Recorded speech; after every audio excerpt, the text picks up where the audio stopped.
Hari ini ada beberapa informasi penting buat kalian yang khususnya sekarang kelas 12 SMA atau 3 SMA. Bagaimana persiapan kalian?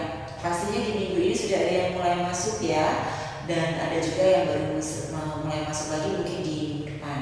Nah, apapun itu sekarang kalian sudah di kelas 12. Jadi persiapan kalian untuk menuju di akhir jenjang ini harus lebih optimal lagi, ya. Nah, adik-adik, apa sih yang harus kalian persiapkan di kelas 12 ini? Tentunya sebelumnya kamu harus tahu dulu nih, persiapan penting untuk kelas 12 itu sebetulnya saya harus ngapain sih di kelas 12 ini?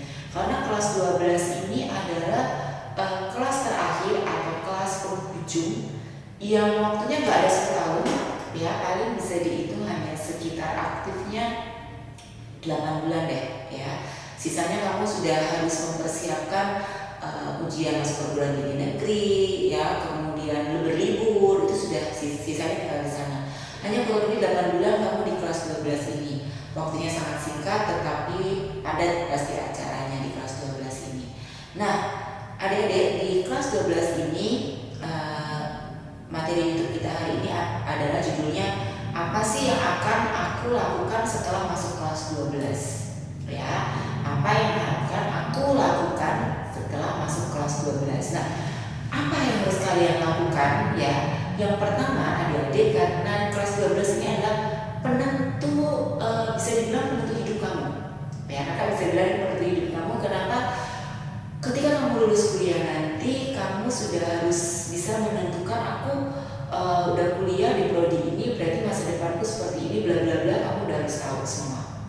Nah, langkah pertama yang harus kamu ketahui adalah mencari minat dan bakat yang kamu punya, ya. Mumpung ini masih baru-baru masuk nih, ya, belum panjang waktunya, ya. Manfaatkan di bulan Juli ini, kamu sudah harus tahu nih, minatku tuh di mana, bakatku tuh di mana, ya. Kamu udah harus mulai mengeksplor. Aku tuh sebenarnya sukanya ini loh, ya. Oh iya, minat dan bakat ini kamu juga bisa peroleh dari mana? Dari mata pelajaran yang kamu sukai. Nah, mungkin kamu yang sebagian besar ada di jurusan IPA, ya, atau mungkin IPS, mulai cari tahu, aku tuh sebetulnya suka pelajarannya di apa sih. Itu akan bisa sedikit menggali atau mengeksplor minat kamu tuh sebenarnya di mana, bakatmu tuh sebenarnya ada di mana. Karena aku yakin di IPA nggak semua mapel itu pasti kamu kuasai, baik itu juga di IPS nggak semua mapel kamu kuasai. Ada loh anak IPS yang dia sebetulnya nggak suka menghafal, tapi dia juga suka berhitung. Nah, hitungannya di mana? Ada di ekonomi tentunya, ya. Nah, kamu untuk mencari minat ini bisa kamu menjadi dasar kamu untuk nanti kamu memilih jurusan apa atau prodi apa yang harus aku ambil, ya. Aku suka dengan yang namanya bertemu dengan orang, kemudian aku suka berbicara di depan umum. Ilmu komunikasi mungkin menjadi pilihan yang tepat buat kamu, ya, mengambil jurusan ini. Oke, itu yang pertama tadi, ya, cari tahu minat dan bakatmu. Yang kedua, terus apa? Diskusi dengan orang tua. Nah, adik-adik, mumpung ini masih kelas 12 awal, ya, masih awal tahun ajaran, masih semester 1 di awal-awal bulan masuk, ya, belum ada 1 minggu atau belum ada 1 bulan kamu sekolah, ya, di bulan Juli ini. Kamu sudah mulai berdiskusi dengan orang tua. Apa sih yang harus kamu diskusikan? Yang pertama adalah prodi atau jurusan. Mungkin orang tua kamu mempunyai harapan atau keinginan juga, anakku tuh harusnya pengennya ngambil prodi ini, gitu ya. Tapi ada juga orang tua yang terserah dia anaknya mau ambil prodinya apa, ya. Kemudian berdiskusi dengan orang tua, yang paling penting berkaitan dengan kebutuhan, ya. Mungkin kalian sudah mulai harus bertanya, Pak, Bu, boleh nggak sih aku kuliah di salah satu kota, ya, di kota lain yang mungkin sekarang nggak kamu tempati di kota itu. Mungkin bisa dibilang sebut aja kota mana ya? Mungkin kakak bisa mengambil contoh. Mungkin aku sekarang ada di Temanggung, mungkin. Kak, Pak, Bu, kuliah kan nggak ada di Temanggung nih, PTN nggak ada di Temanggung. Aku boleh kuliah di mana nih, Pak? Gitu ya, Bu. Biaya hidupnya di kota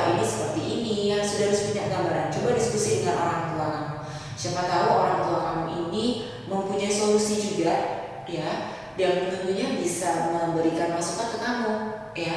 Aku mau kuliah di sini gitu ya, di sini aja deh di kota Jogja, atau mungkin di Semarang ada Universitas Diponegoro, kemudian ada di Purwokerto, boleh atau tidak sih Pak aku mungkin kan tinggal di Purwokerto untuk kuliah dan mengambil sebuah PTN Unsud misalkan. Kalau memang orang tua kamu mengizinkan kamu di kota manapun, kamu bisa lebih bereksplor lagi nih. Oh, berarti aku nggak harus di kota ini ya untuk mengambil sebuah PTN. Ya, karena ini penting, diskusi dengan orang tua itu penting sekali. Dan terutama untuk kaitan dengan keuangan, ya. Karena pemegang kendali keuangan adalah orang tua kalian ya, belum di kamu gitu ya. Artinya kalau kamu mau mengambil sebuah prodi, pastinya kan ada kaitannya dengan UKT ya. Kemudian biaya hidup itu bagaimana, itu nanti pasti di orang tua kamu pasti akan memberikan masukan-masukan buat kamu. Itu penting. Kemudian yang ketiga adalah menabung. Nah, menabung di kelas 12 ini maksudnya tentunya kalau untuk orang tua pasti sudah ada persiapan deh. Kalau untuk kuliah nanti sekitar berapa nominal yang harus dikeluarkan, itu pasti sudah orang tua kalian itu pastinya sudah prepare. Tetapi yang harus kalian persiapkan juga bahwa di kelas 12 ini biasanya banyak sekali pengeluaran. Yang pertama biasanya kaitan dengan ujian. Ya, ujian di kelas 12 ada beberapa hal penting yang harus kamu keluarkan dengan menggunakan budget. Misalkan ujian praktek, ya ujian praktek yang harus dilaksanakan dengan bersama dengan teman-teman. Mungkin mau diskusi kelompok, kamu harus mengeluarkan budgetnya berapa nih, gitu ya. Itu harus kamu persiapkan. Kemudian membeli buku, kamu mungkin ingin membeli buku-buku terbaru, up to date terbaru mengenai tentang ujian. Ya, baik itu UTBK maupun ujian sekolah itu sendiri. Mungkin kamu perlu menambah hal itu dan itu perlu kamu lakukan untuk membeli buku. Ya, jadi menabung ini mulai di-prepare dari sekarang, sudah tidak usah melakukan hal-hal yang nggak penting nih, misalnya hangout ya, atau mungkin cuma ngumpul di kafe doang yang menghabiskan uang banyak dan membuang waktu juga, lebih baik dimanfaatkan ya. Dan sudah saatnya kamu mungkin mengikuti tryout yang ada di media sosial ya, yang bisa kamu ikuti ya. Kalau ada yang gratis kenapa enggak ya, itu bisa kamu ikuti, atau mungkin ada yang berbayar juga. Nah, menabung adalah hal yang sangat penting ya. Lebih baik uang itu bisa kamu gunakan untuk hal yang lebih penting lagi. Kemudian juga untuk mendaftar misalkan PTS ya. PTS biasanya sudah membuka pendaftaran itu di semester 1, itu biasanya sudah mulai membuka, atau mungkin semester 2 kamu nanti naik di semester 2 kelas 12 ini itu sudah mulai membuka pendaftaran untuk PTS. Nah, uang pendaftarannya lumayan loh ya kalau untuk PTS, dan kalau kamu nggak nabung dari sekarang ya sia-sia gitu ya. Salahnya kamu mencoba untuk PTS ya. Dan yang terakhir adalah mempersiapkan UTBK sejak dini. Mempersiapkan UTBK sejak dini itu sejak kapan Kak? Ya sejak kamu naik kelas 12 ini, kamu sudah harus prepare di kelas 12 ini. Salah satunya adalah mengikuti bimbingan belajar ya. Bimbingan belajar ini berguna untuk kamu supaya kamu bisa mengetahui soal-soal terbaru, up to date terbaru. Salah satu contohnya kayak misalkan tahun kemarin nih UTBK kan berubah tuh deh, udah gak ada lagi yang namanya TKA. Nah, kamu informasi lebih awal itu biasanya dari bimbel dapatnya.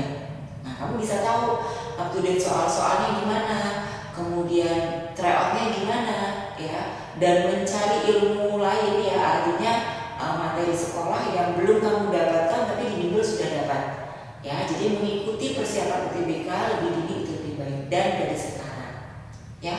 Oke, adik-adik, begitu juga dengan Bimbel Volta Indonesia. Bagi kalian sekarang kelas 3 SMA, kami sudah membuka program untuk jaminan lulus 100% ya. Program ini berlangsung selama 1 tahun ya, dari kelas 12 ini bulan Juli sampai nanti ujian mandiri. Masuk setiap hari 105 menit dan durasinya cukup lama ya, Senin sampai dengan Jumat setiap 1 tryout. Jadi bagi kalian untuk kelas 12 saat ini, yuk persiapkan diri kalian mulai dari awal dengan mengetahui soal-soal UTBK bersama bimbingan belajar Volta Indonesia. Fasilitas yang kami berikan juga gak main-main. Nanti kalian bisa simak video ini terakhir bagaimana sih situasi pembelajaran di Volta Indonesia dan apa saja fasilitas yang bisa kamu nikmati di Terima kasih di channel YouTube Volta Indonesia. Kita